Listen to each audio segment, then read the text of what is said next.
Aabot sa 3 milyong pisong halaga ng marijuana ang nasabat ng mga otoridad sa ikinasang buy-bust operation ng salalawigan ng Nueva Ecija. Nakatutok naman dyan si Patrolwoman Jelly Peña. Arestado ang isang magsasaka sa sinagawang buy-bust operation ng mga operatiba ng Nueva Ecija PNP matapos makumpiska ang tinatayang 3 milyong pisong halaga ng marijuana sa barangay San Fernando Sur, Cabiao, Nueva Ecija.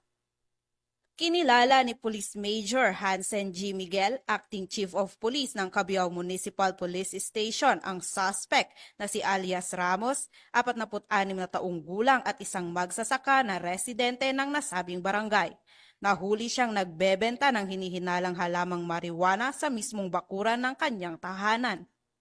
Ang operasyon ay pinangunahan ng mga operatiba ng Cabiao MPS katuwang ang Provincial Drug Enforcement Unit at Provincial Intelligence Unit ng Nueva Ecija Police Provincial Office.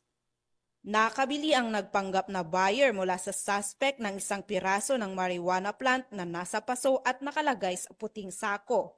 Kasama rin sa nasamsam ang isang 1,000 peso bill na buy-bust money.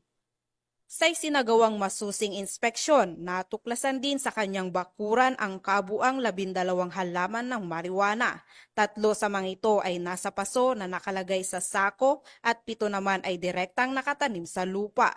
Tinatayang nasa 15,000 grams ang kabuang timbang ng nasamsam na marijuana na may halagang humigit kumulang 3 million pesos sa street value.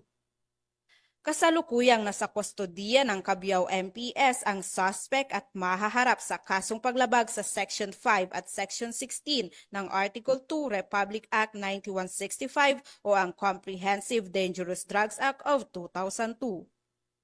Patuloy ang pinaigting na kampanya ng Nueva Ecija PNP laban sa ilegal na droga upang tiyakin ang kaligtasan at kapayapaan ng mga mamamayan sa buong lalawigan.